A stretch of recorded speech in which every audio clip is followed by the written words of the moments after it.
kita kan memberikan vaksin ini kan bukan obat untuk menyembuhkan penyakit, tapi untuk membuat kekebalan. Ya, kekebalan itu untuk mencegah masuknya penyakit. Kebal itu, tetes kebal penyakit ini, itu bisa bekerja dengan baik ketika tubuh kita benar-benar sehat. Jadi proses nanti ketika ditetesin tetes kebal penyakit polio ini, hasil pembentukan zat kebal di dalam tubuh kita itu lebih optimal ketimbang kalau kita sakit.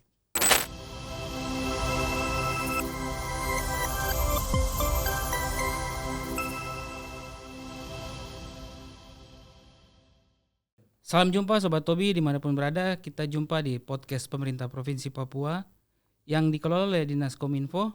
Dengan saya Chris, melalui podcast Tobi Torang Bisa Bicara, kita akan memberikan layanan informasi di segala bidang. Papua kreatif, Papua informatif. Hari ini kita kedatangan narasumber Dr. Aaron dari Dinas Kesehatan. Kita topiknya hari ini Pekan Imunisasi Nasional Polio atau PIN Polio. Selamat siang dokter. Selamat siang Mas Chris. Apa kabar? Kabar luar biasa baik. Baik ya. Jadi Pak Dokter Aaron ini di Dinas Kesehatan Provinsi Papua ya? Siap. Ya. Kalau Dokter Aaron ini kita lihat langsung kita ingat waktu pertama kali vaksin COVID, beliau suntik diri sendiri. Oke Pak Dokter, kita bisa mulai? Bisa Mas Chris. Oke. Apa tujuan utama dari program Pekan Imunisasi Nasional atau PIN Polio di Papua? Baik, jadi selamat siang para pemirsa di mana saja berada yang memantau podcast dari Dinas Infokom Provinsi Papua. Jadi ada sejarah kenapa dilakukan Pekan Imunisasi Nasional. Kalau pekan itu artinya 1 minggu imunisasi, ya proses pemberian zat kekebalan nasional itu berarti di 38 provinsi di Provinsi Papua. Di Indonesia? Ya. Jadi sebenarnya ini kebijakan dari pemerintah Indonesia karena ada satu virus, namanya virus polio. Tipe 2, ada virus polio tipe 1, tipe 2, dan tipe 3. Munculnya pertama kali di Aceh di 2022. Kalau ada satu virus polio ini muncul, itu dia menjadi booming di sisi kesehatan masyarakat. Artinya booming itu kita menjadi terkenal. Bukan di Indonesia tapi di seluruh dunia. Karena polio ini sebenarnya kalau di Indonesia terakhir itu tahun 2006. Sudah lama ya? Sudah lama sekali. Ya. 2006 itu pun terjadi di Probolinggo dan Bangkalan, Madura. Ada sekitar 46 kasus. 45 kasus di Bangkalan, 1 di Probolinggo. Terus muncul lagi itu di tahun 2019 di Yaukimo. Tapi satu yang di Yaukimo itu bisa ditekan, dibatasi, tidak bisa menyebar keluar. Tapi yang terjadi di Aceh 2022, itu dia tidak berhenti. Jadi ketika terjadi di Aceh 2022, Acehnya itu dikepung. Artinya dikasih PIN. Pekan imunisasi juga tapi namanya sub-PIN. Artinya bukan di bawah PIN itu ada sub-PIN. Hanya berlaku di Aceh saja. Tapi kebijakan itu dia kemudian membuat virus ini dia menyebar ke Sumatera Utara. Turun ke bawah sedikit ya. Dibuatlah sub-PIN di Sumatera Utara. Jadi Aceh sudah, sekarang Sumatera Utara sendiri. Tahunya dia melebar lagi ke Jawa Barat. Memang dia melewati Sumatera Barat, Sumatera Selatan, Lampung, Bengkulu, Jambi, Riau. Tapi dia munculnya di Jawa Barat. Di Jawa Barat bikin sub-PIN lagi. Pindah ke Jawa Tengah. Jawa Tengah bikin sub-PIN lagi, pindah ke Jawa Timur. Jawa Timur bikin sub-PIN lagi. Maka dia masuklah di Timika, Papua Tengah, Duga Papua Pegunungan, dan kemudian Asmat Papua Selatan. Itu yang kemudian pemerintah sudah belajar dari 5 provinsi sebelumnya. Maka kebijakannya sekarang bikin Pekan Imunisasi Nasional. Pekan itu artinya 1 minggu. Sepekan ya? Ya, sepekan. Jadi rencananya memang sih tanggal 27, 28, 29, 30, 31. Terus 1, 2. Terus sekitar 5 hari sweeping dan hari ini hari istirahat ya. Tanggal 10 ini istirahat sebenarnya. Jadi akan dimulai Pekan Imunisasi Nasional itu di 2 tahap. Tahap pertama di 6 provinsi. Kenapa di 6 provinsi di tanah Papua? Karena dari 6 provinsi ini sudah 3 yang virus tipe 2-nya masuk. Anaknya sampai lumpuh itu. Yang diduga lumpuh, di Asmat lumpuh, di Timika lumpuh. Yang di Timika kasihan itu anak laki-laki badannya bagus, 9 tahun. Anak seorang keluarga berada, bapaknya seorang pejabat. Dia lumpuh. Bagus sekali badannya, dari keluarga berada, dari keluarga yang secara ekonomis bagus. Nah, tahap 1 di Provinsi Papua itu akan 2 kali pemberian untuk melindungi terhadap tipe 2. Itu jadi rencananya Mei Juni. Itu booster ya? Ya, kenapa diberikan 2 kali? Karena kalau 1 kali aja dia punya kekebalan yang terbentuk itu sekitar 80-90%, 93%. Tapi kalau 2 kali itu bisa 98-100. Itu tipe 2. Nanti Juli istirahat. Juli ini dari 28 provinsi lain yang maju. Kan tadi dari 38 provinsi, 5 duluan. Terus 6, 11, sisa 27 lagi. 27. Nanti kita lanjut lagi dengan tipe, kita sudah selesaikan tipe 2 ini, nanti kita lanjut lagi ke tipe 1 dan tipe 3. Jadi nggak bisa dicampur, sama-sama cuma tetes aja. Tetes saja, 2 tetes. Oral ya? Ya, bukan suntik. Jadi sebenarnya hal yang sudah dan manis rasanya kan. Jadi tidak. Anak-anak suka. Anak-anak suka sih sebenarnya, dan siapapun, maksud saya itu tidak terlalu seperti suntik yang membutuhkan sumber daya yang banyak. Dan orang harus ekstra waspada, tapi kalau tetes polio ini ya. Padahal polio itu ada yang suntik. Ada 2 ya dokter? Oral dan... Ya, tapi karena polio ini dia menyebarnya lewat mulut. Masuknya lewat mulut. Melebarnya mulainya dari pencernaan yang sudah tercemar. Jadi virusnya masuk ke mulut. Mulut kemudian dia beranak pinak di saluran pencernaan. Terus larinya ke peredaran darah, ke saraf baru ke tulang belakang, kena akhirnya kakinya lumpuh. Tapi dia penularannya lewat buang air besar sembarangan. Atau ketika habis buang air besar, orang tidak cuci tangan. Pakai sabun. Makanya dia menular. Masuknya lewat mulut. Mulut ya. Tapi kalau misalnya dari 100 anak yang diserang itu, sekitar 27 itu akan menampakkan gejala. Jadi tenggorokan lah, tulang belakang sakit lah, demam lah, mencret. Terus kemudian lemas-lemas. Tapi sekitar 72% itu tidak menampakkan gejala, dan hanya 1 yang nanti lumpuh. Iya dokter, kan kalau anak kecil tuh biasanya langsung dikasih itu vaksinnya itu. Iya. Yang ditetes. Tetes, iya. Berarti yang sekarang nih apa macam booster gitu ya? Atau kalau yang belum dapat? Ini semua anak berumur 0 bulan sampai 7 tahun, 11 bulan harus dikasih. Tanpa memandang, kan ada imunisasi rutin ya. Kalau imunisasi rutin 4 kali tetes, 2 kali suntik. Tapi tanpa memandang itu, semua harus suntik. Berarti bisa diulang gitu ya? Ya, kita tidak sedang dalam situasi rutin. Sebenarnya kita sedang dalam situasi perang bukan terhadap COVID. Dulu COVID, tapi sekarang perang terhadap polio. Kita juga perang ke ASF nih. Ya, perang dengan ASF. Ini perang di polio, tapi kalau ASF itu langsung kelihatan matinya, tapi polio ini lumpuhnya itu seperti tidak kelihatan, iya. Tapi ASF itu tidak ada di Aceh, ini di jalan. Dan virus itu sebenarnya kalau dicek itu tidak ada sumbernya di Indonesia. Jadi virus ini sebenarnya dia ada di Afrika, iya. Afghanistan, Pakistan, negara-negara Afrika Barat. Kenapa sampai di sini ya? Karena itu tadi mungkin orang yang membawanya itu di dalam tubuhnya itu memang ada virus oleh anak-anak ya, kemudian buang air besar mungkin, atau bukan masalah buang air besar aja pasti di tempat yang bagus, cuman saya kira kebersihan tangannya yang tidak ini ya, tidak bersih. Oke dokter, kita lanjut kondisi cakupan imunisasi di Papua sebelum pelaksanaan PIN. Sebelum pelaksanaan PIN sih sebenarnya kalau di Papua dari 2023 sempat bagus ya. Sekitar 80%, tapi kemudian setelah 2024 kan ada vaksin yang kurang. vaksin yang kurang itu yang kemudian membuat cakupannya agak turun. 2022 bagus. Tapi secara rata-rata sih memang kalau kita mau katakan bagus itu apabila cakupan imunisasi di tiap kampung itu 95%. Jadi tidak ada kantong-kantong di mana bisa menjadi sumber infeksi. Jadi dikatakan kita punya cakupan bagus itu kalau di atas 95%.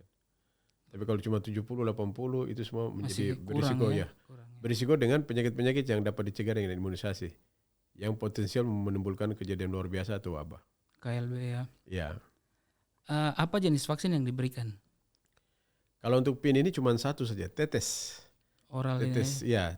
Cuman tetes ini sekarang untuk yang virus tipe 2. Tipe 2 saja. Kenapa tidak boleh digabung? Karena yang sebenarnya untuk mencegah kita tidak kena tipe 1 dan tipe 2 dan tipe 3 itu suntikan. Loh kenapa tidak disuntik? Dalam perang terhadap polio kali ini, karena polionya sudah ada di 3 DOB ini. Karena itu tadi, virusnya bukan dari dalam ini, virusnya langsung di pencernaan. Jadi kalau kita kasih tetes di pencernaan, nanti kalau ada virusnya masuk, dia udah kehalang oleh ini, oleh vaksin-vaksin yang ada di perut kita, dia nggak bisa berkembang. Nah, itu daripada itulah pentingnya tetes dibanding suntik sih sebenarnya untuk perang terhadap polio ini. Oke, bagaimana strategi pelaksanaan PIN di Papua? Terutama di tempat terpencil dan sulit dijangkau. Kalau strateginya begini, ini kan kita mencapai 95%. Berarti strateginya itu harus cari di tempat-tempat yang banyak penduduknya. Kalau sekarang kita mau mencapai 95% di pekan pertama sih sebenarnya. Sebenarnya harus berhasil di sasaran yang terbanyak. Di kantong-kantong yang padat penduduk. Karena itu mudah menyebar ya. Kalau penduduk jarang-jarang itu justru menyebarnya agak susah. Tapi kalau kayak kasus yang 2006 bisa sampai di Madura 45 kasus itu ya. Itu kan karena kantong-kantong padat penduduk. Makanya sih sebenarnya kalau mau sukses itu sebenarnya kita serbu di Kota Jayapura nomor 1, Kabupaten Jayapura nomor 2, kemudian dari Biak dan Nyapen, 4 kabupaten dengan populasi terbesar. Penduduknya banyak ya. Kalau daripada kita bandingkan dengan Kerom, Sarmi, Supiori, Waropen, Mamurura itu jauh lebih sedikit. Seperti itu sih. Kalau untuk terpencil, kita pasti perhatikan itu. Tetapi untuk pulau ini kalau mau menang perang, apalagi begini, dia kan nanti dibawa lewat. Kalau kita lihat di Timika, di Duga, di Asmat, ini kan di pusat-pusat kota.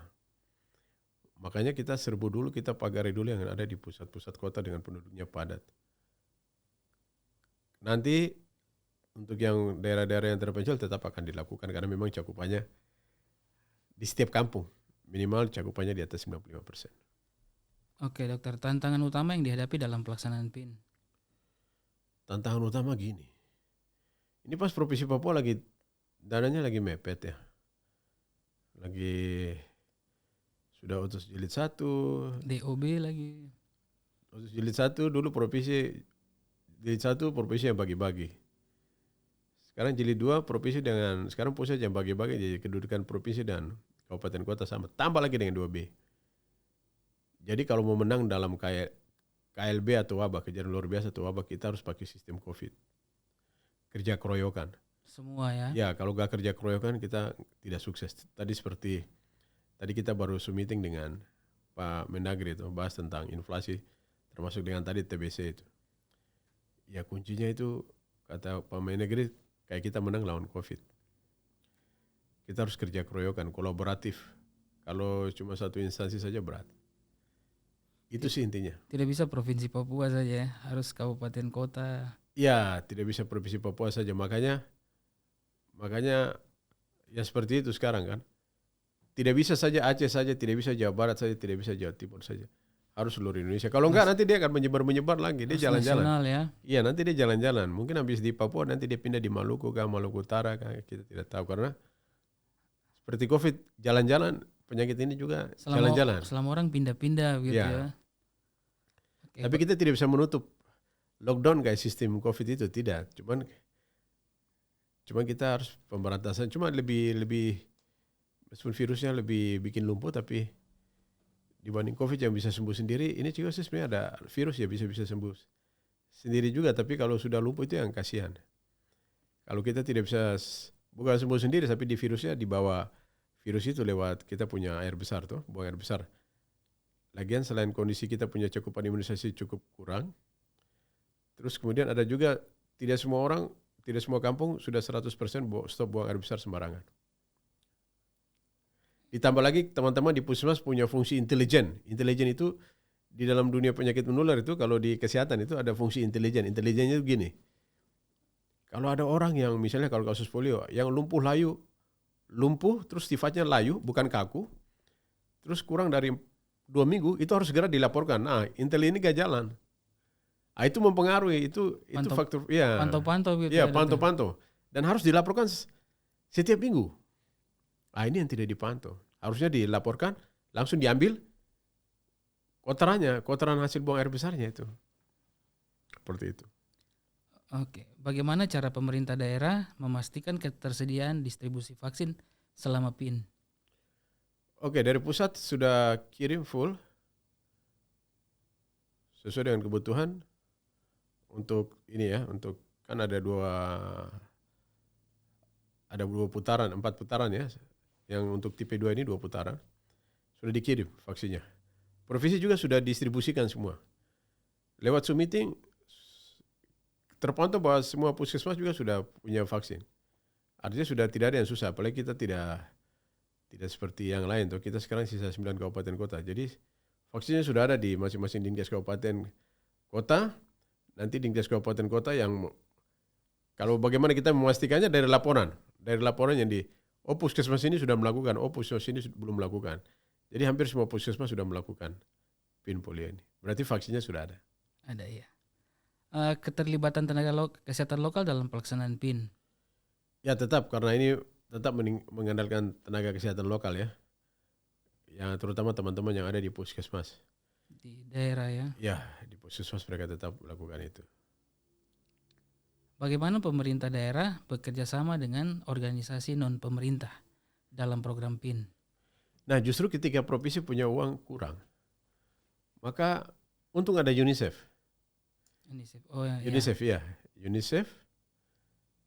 UNICEF yang memprakarsai pertemuan-pertemuan dengan mengundang misalnya untuk sosialisasi, undang media-media ya, media-media baik yang media lokal maupun media-media yang yang media mainstream ya kayak gitu. Terus kemudian ada juga UNICEF dan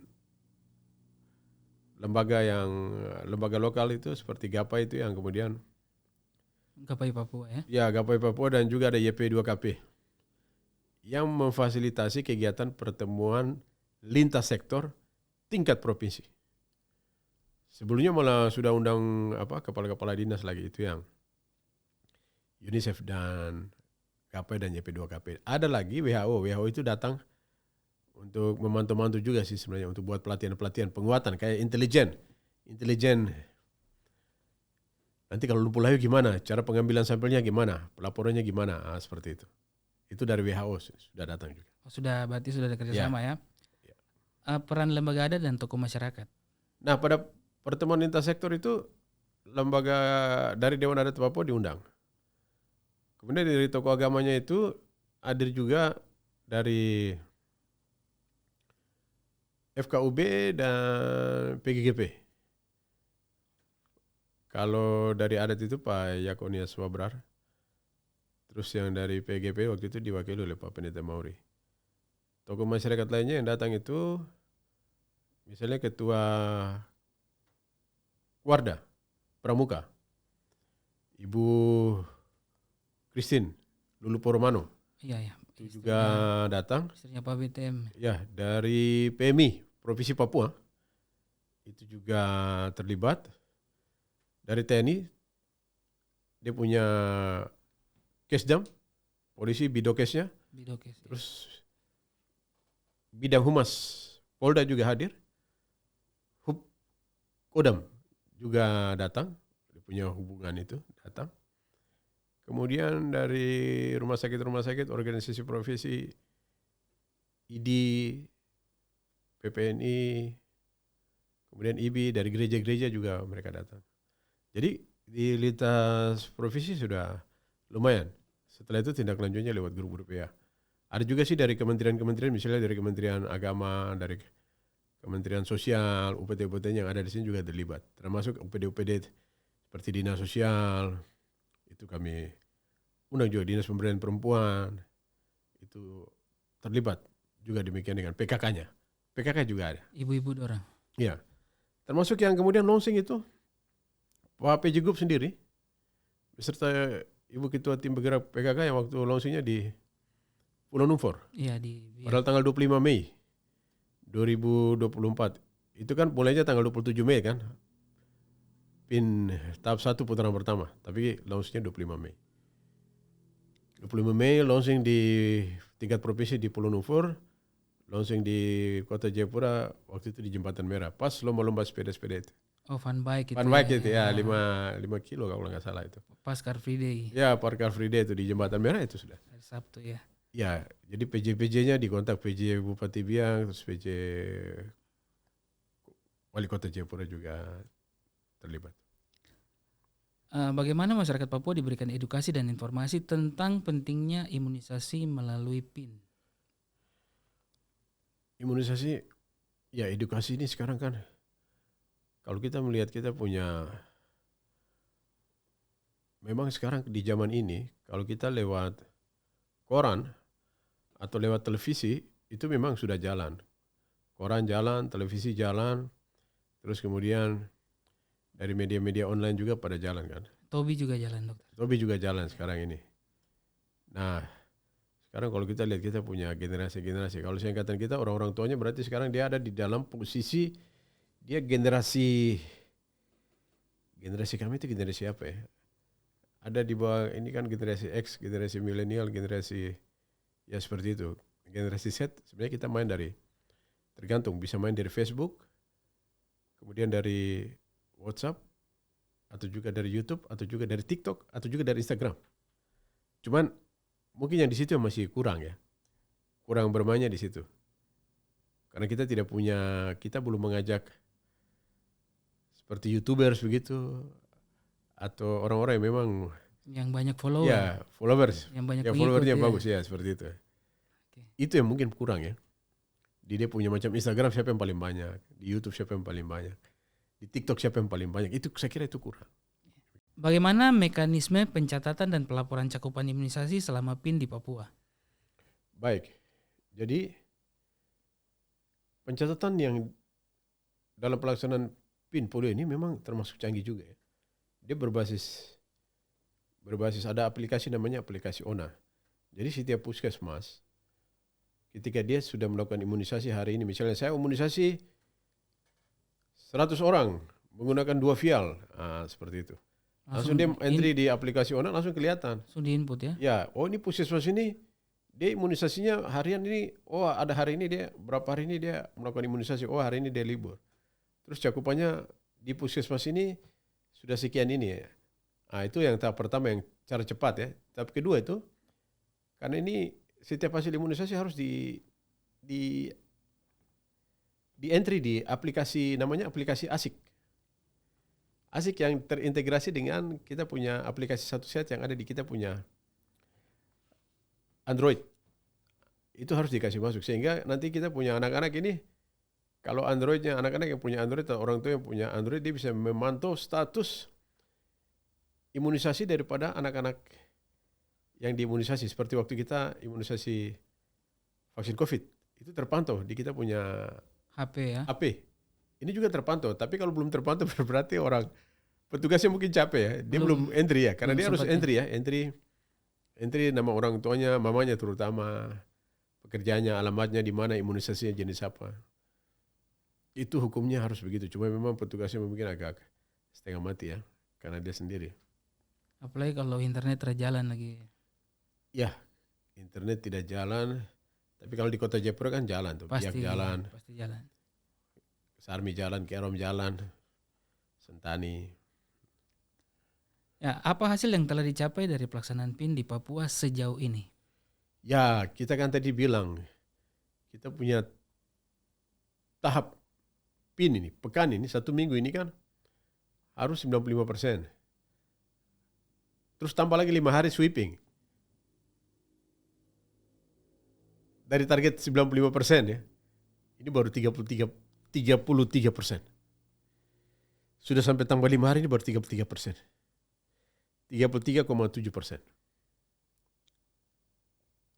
Dengan cakupan pertama itu Sarmi 66, hampir 69%. Kemudian dari nomor 2 itu Supiori Kerom. Nomor 2 Kerom, nomor 3 Biak, nomor 4 Supiori. Kerom, Biak dan Supiori itu cuman baku kejar. Ada Kerom 51,8, Biak 51,4. Kemudian Supiori 51,2%. Berikutnya lagi Kabupaten Jayapura itu 32,6%. Berikutnya lagi Kepulauan Yapen itu hampir 30%. Baru kemudian Kota Jayapura 23%, ya, 23,8%. Mungkin karena penduduk lebih banyak jadi. Iya, habis itu kemudian baru Waropen 21,4% dan terakhir Mamoromore 11,6%. Itu data per 7 Juni 2024. Bagaimana program PIN di Papua menangani isu-isu kepercayaan dan budaya lokal yang mungkin mempengaruhi penerimaan imunisasi? Ya, kita pasti lewat sosialisasi ya. Sosialisasi seperti podcast seperti begini. Atau lewat Zoom meeting untuk umum atau webinar untuk umum. Di mana juga melibatkan spesialis anak. Karena efek daripada vaksin ini kan, jadi sebelum dilakukan di 6 provinsi di tanah Papua ini kan sudah pernah dilakukan di 5 provinsi yang sudah keduluan virus masuk ya. Yaitu di Aceh tadi, Sumatera Utara, Jawa Barat, Jawa Tengah dan Jawa Timur. Itu 2 juta itu tidak ada apa-apa. Ya paling cuma demam-demam sedikit kasih paracetamol selesai. Terus menceret-menceret kan sudah tidak ada masalah. Jadi tidak ada yang serius ya. Kejadian ikutan habis pemberian imunisasi itu tidak ada yang serius atau sampai menimbulkan suatu isu besar di masyarakat ya. Tidak ada sama sekali. Kita sudah, sebelum kita ini sudah 2 juta anak 0 sampai 7 tahun 11 bulan yang dilakukan di 5 provinsi yang tadi yang saya sebutkan tadi dari 2020 sampai hari ini. Bagaimana pemantauan dan atau evaluasi untuk menilai efektivitas PIN di Papua? Ya kita evaluasinya itu terus-menerus sih sebenarnya. Itu dari harian. Oh ini kan harusnya satu minggu ini kan 6 hari. 6 hari itu kan harus 95%. Berarti harus kan minimal cakupannya itu kan antara 15 dan 16% harian. Ini yang tidak tercapai kan sudah ketahuan. Tapi kalau mau efektif, karena kan basis datanya kan sudah ada by aplikasi kan. Jadi mudah sekali terpantau karena menggunakan aplikasi. Aplikasinya juga tidak pakai laptop, tapi pakai HP. Jadi gampang, cepat sekali. Yang penting ada paket data. Iya, penting ada paket data. Efektivitas. Kita punya efektivitas berarti kan tujuan PIN polio ini kan jangan sampai virusnya masuk. Nah, kebetulan tadi teman-teman sudah dilatih untuk intelijen bagaimana caranya mengecek anak-anak di bawah 15 tahun yang lumpuh layu. Itu pertanda ini lumpuh layu itu karena polio atau bukan kan? Itu jalan. Jadi kalau melihat efektivitas sepanjang kita tidak ketemukan dari lumpuh layu itu yang polio berarti aman. Tapi kan efektivitas ini tidak bisa dilihat di sini. Kita lihat itu kan sampai di tahun berjalan ini. Sampai nanti bulan Juli 27 provinsi yang lain melakukan PIN ya. Kita masih, karena virus tipe 2 ini dia lebih ganas daripada waktu masuk di Yaukimo tipe 1 itu. Karena dia masih bisa dilokalisir, tapi yang ini tidak bisa. Kami di Papua ini pernah melakukan itu di 2019 dan puji Tuhan berhasil melokalisir. Hanya satu saja. Tiga anak, 2 lumpuh, 1 lumpuh, 2 tidak. Yang ada di Yaukimo. Tidak menyebar keluar Yaukimo. Tidak keluar DKI. Itu yang pengalaman. Mudah-mudahan ini cuma ada di 3 provinsi DOB dan tidak menyebar ke Papua atau Papua Barat atau Papua Barat. Dan tidak banyak lagi kasusnya di 3 provinsi di atas. Oke. langkah-langkah yang diambil untuk memastikan bahwa semua anak di Papua mendapatkan vaksin selama PIN? Langkah-langkahnya terpaksa dari cakupan. Nomor 1 dari cakupan, nomor 2 adalah ketika dia melakukan entry. Kan begini, biasanya kan kalau, saya sudah puskesmas Bongo, hari ini saya sudah imunisasi 1.500 atau 100 atau 200, atau puskesmas Kota Raja 200, puskesmas Eluuyo 300. Tapi 300 itu kan harus di entry. Entry ya. Yo, kalau cuman saya kasih masuk di aplikasi namanya aplikasi ONA 300, 200, 100 itu kan bisa saja. Tapi kan kita harus kasih masuk di aplikasi ini juga. Aplikasi ASIK. Aku Sehat Indonesia. Namanya ASIK. Aku Sehat Indonesia gitu. Itu yang nanti terintegrasi dan kita punya itu tadi. HP bisa lihat. Android kita yang kita punya sampai sekarang. Aplikasi Satu Sehat Indonesia kan ASIKnya itu. Seperti itu. Bagaimana program PIN di Papua mengatasi tantangan geografis? Geografis, kita sekarang tahu bahwa kita punya geografis yang paling susah. Itu hanya ada di Mambramo Raya. Dan satunya ada di Waropen. Kalau Mambramo Raya kita tahu ada beberapa tempat-tempat yang agak ribet ya, termasuk juga Waropen ya. Tapi kalau Kabupaten Jayapura kan mungkin cuma Airu ya. Terus kalau Kerom itu kan paling di daerah-daerah Towe atau agak-agak Terpones mungkin yang berbatasan dengan Pagunungan Bintang ya. Tapi yang lain-lain saya pikir memang meskipun geografis kita susah, tapi hari ini selama dana desa bisa masuk di kampung-kampung, saya beranggapan bahwa daerah-daerah itu sudah tidak susah lagi. Harusnya Ya, lebih masuk juga ke sana. Iya, karena selama uang bisa masuk di kampung itu berarti tidak susah. Berarti daerah itu bisa dimasuki, kecuali uang atau beras tidak bisa dimasuki. Tapi sepanjang mie, beras, duit bisa masuk di kampung itu, berarti ada jalan untuk masuk ke kampung itu. Harusnya vaksin juga tiba di situ. Ya, harusnya vaksin tiba di situ. Cuma biayanya itu, biaya yang membedakan itu biaya transportasinya. Itu yang membedakan. Apakah PIN diintegrasikan dengan program kesehatan lainnya? Ya, jadi PIN itu kan imunisasi. Jadi sekarang program pemerintah itu kan dia mempunyai program di mana-mana ya, pemerintah daerah. Kita lihat secara nasional itu Kementerian Dalam Negeri itu dia lihat terutama yang mengevaluasi pejabat gubernur, bupati, wali kota itu kan lewat suatu evaluasi 3 bulanan di Kementerian Dalam Negeri itu kan dia lihatnya ada 4 program. 1, penurunan kemiskinan ekstrim. 2, pengendalian inflasi. 3, suksesnya pelaksanaan pilkada di provinsi atau kabupaten kota. Yang keempat, penurunan stunting. Stunting itu kan ada mempunyai indikator yang di luar kesehatan namanya indikator sensitif, tapi ada juga indikator yang di dalam rumpun kesehatan namanya indikator spesifik. Yang spesifik itu adalah imunisasi. Jadi kita integrasikan dengan imunisasi, terus kita integrasikan juga dengan kegiatan-kegiatan di Posyandu. Terus nanti misalnya kayak tadi, jadi pelaksanaan pengendalian inflasi di Kerom dan di Kabupaten Jayapura yang sudah dilakukan pada hari Jumat. Sorry, bukan hari Jumat ya, hari Selasa atau Rabu minggu lalu ya, yang Pak PJ Gub ke sana itu kan kegiatannya pengendalian inflasi, tapi Pak PJ Gub sama Ibu Ketua PKK juga ikut melakukan penetesan polio. Iya. Itu juga secara tidak langsung untuk mensosialisasi. Seperti itu. Jadi kelanjutan dari BIAK. BIAK itu kan juga sebenarnya kunjungan Pak PJ Gub untuk kunjungan di luar imunisasi kan. Tapi itu diintegrasi-integrasian. Dan kami berencana untuk Hari Anak Nasional yang akan dilakukan di Stadion Lukas NMB pada sekitar bulan Juli, mungkin tanggal 24 kalau saya tidak salah ya, maaf ya kalau saya salah. Itu juga harus ada penetesan polio.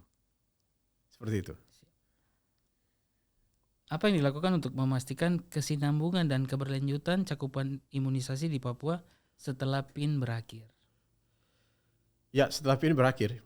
Jadi imunisasi itu sebenarnya dia bagian daripada standar pelayanan minimal bidang kesehatan.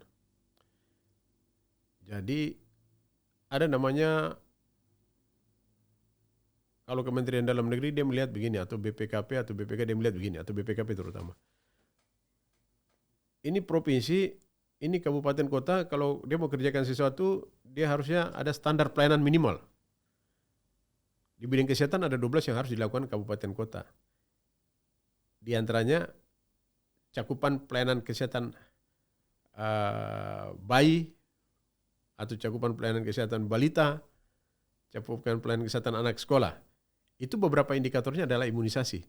Jadi kalau mau lihat kesinambungan ini pasti akan terus berkesinambungan. Apalagi tadi misalnya, tadi Pak Menteri Kesehatan sama Pak Mendagri pada acara terkait dengan rapat pengendalian stunting, pengendalian inflasi. Itu juga Pak Menteri Kesehatan bicara tentang hari ini hari Senin tanggal 10 Juni itu. Pak Menteri bicara juga tentang, atau Pak Mendagri bicara tentang imunisasi dengan penanggulangan atau pengendalian tuberkulosa, TBC. Ya. Nah kalau level Menteri Dalam Negeri sudah bicara ini, apalagi di akhir pertemuan tadi, Pak Mendagri bilang ini nanti dikawal terus ya. Jangan hanya kita cerita di sini habis itu selesai, tapi nanti tetap dikawal terus, nanti kita cek lagi ke depannya. Nah, ini berarti kesinambungannya tetap akan jalan ya. Apalagi tadi masuk di SPM tadi, standar pelayanan minimal. Standar pelayanan minimal itu bukan hanya di kesehatan.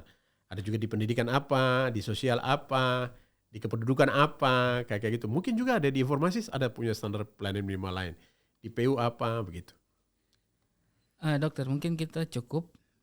Tapi sebelum kita tutup, Pak Dokter bisa sampaikan harapan atau himbauan ke masyarakat terkait PIN polio ini. Ya pertama sih sebenarnya jadi kalau kita di provinsi sudah membuat pertemuan lintas sektor tingkat provinsi, memang kami berharap bapak-bapak PJ atau PJ Wali Kota, PJ Bupati atau Bupati definitif itu bisa memfasilitasi suatu pertemuan penanggulangan atau pensukseskan PIN polio di tingkat kabupaten kota, supaya dari tingkat kabupaten kota bisa turun ke kecamatan, dari kecamatan ke kampung, sehingga masyarakat dengan adanya pertemuan koordinasi ini kita sudah berbagi tugas, dan masyarakat dia bisa, sebanyak masyarakat kemudian bisa mendapat banyak gambaran tentang apa itu PIN, apa itu polio, bagaimana cara mencegahnya. Karena polio, agar kita punya anak tidak polio, salah satunya cara paling murah adalah melakukan imunisasi tetes. Gratis lagi, manis lagi. Dan tidak ada pengobatan, sekali lumpuh tetap lumpuh. Kalau sudah kena, sudah tidak bisa. Iya, kita apa gunanya kita punya kekayaan, apa gunanya kita punya rumah bagus, kita punya uang banyak, kita punya anak yang misalnya masih 7 tahun, 8 tahun, dia lumpuh. Ya, jadi masyarakat tidak usah takut karena ini sudah pernah dilakukan. Ini imunisasi yang rutin saja yang biasa kita lakukan di tiap-tiap ini. Dan untuk yang tipe 2 ini sudah 2 juta anak yang dilakukan di 5 provinsi di Aceh, Sumatera Utara, Jawa Barat, Jawa Tengah, dan Jawa Timur. Jadi tidak usah takut, tetap berikan anak. Dan kalau tidak sakit berat, tidak sakit HIV, anak itu tidak kena kanker, anak itu tidak kena flu yang berat atau diare yang berat sekali, bisa diberikan. Demikian. Oh, ada syarat-syarat kondisi untuk diteteskan ya? Ya, tapi kalau dia hanya batuk pilek biasa, itu aman. Atau dia menceret tapi tapi cuma 2 kali sehari, nggak masalah, tetap diberikan. Kalau HIV sampai anak demam berdarah, malaria, dia lagi lemas, lagi nggak bisa makan, minum, muntah terus, itu tidak bisa, karena bukan membahayakan dia, tapi nanti kalau ada apa-apa nanti dibilang vaksinnya yang bikin, padahal itu mungkin penyakit gara-gara malarianya, penyakit demam berdarahnya, penyakit tipesnya. Jadi kalau anak sakit berat tunggu sembuh dulu baru dikasih. Dan memang kita kan memberikan vaksin ini kan bukan obat untuk menyembuhkan penyakit, tapi untuk membuat kekebalan. Ya, kekebalan itu untuk mencegah masuknya penyakit. Kebal itu, tetes kebal penyakit ini itu bisa bekerja dengan baik ketika tubuh kita benar-benar sehat. Jadi proses nanti ketika ditetesin tetes kebal penyakit polio ini, hasil pembentukan zat kebal di dalam tubuh kita itu lebih optimal ketimbang kalau kita sakit. Nah, itu dia punya, kenapa tidak harus diberikan dalam keadaan sehat sekali itu tergantung dengan itu. Dia punya tujuan akhir timbulnya kekebalan. Supaya kita punya imun pas kuat-kuatnya deh. Ya pas kuat-kuat, terbentuknya kuat. Tapi kalau kita mau sakit-sakit lagi kan, saat kebal dia bingung, dia mau selesaikan penyakit ini atau dia mau membentuk kekebalan. Karena dia lagi bertugas untuk mengamankan, menumpas penyakit yang lain. Sementara dia ini kan harus fokus untuk meningkatkan kekebalan tuh, harus istirahat. Tidak boleh dia sedang berperang melawan penyakit lain kan, seperti itu. Itu sederhananya kayak gitu. Semoga nanti kita punya PIN polio ini bisa mencakup semua anak Papua dan kita bisa bebas dari polio. Amin, amin. Demikian edisi podcast hari ini, jumpa lagi di edisi menarik berikutnya. Papua Kreatif, Papua Informatif.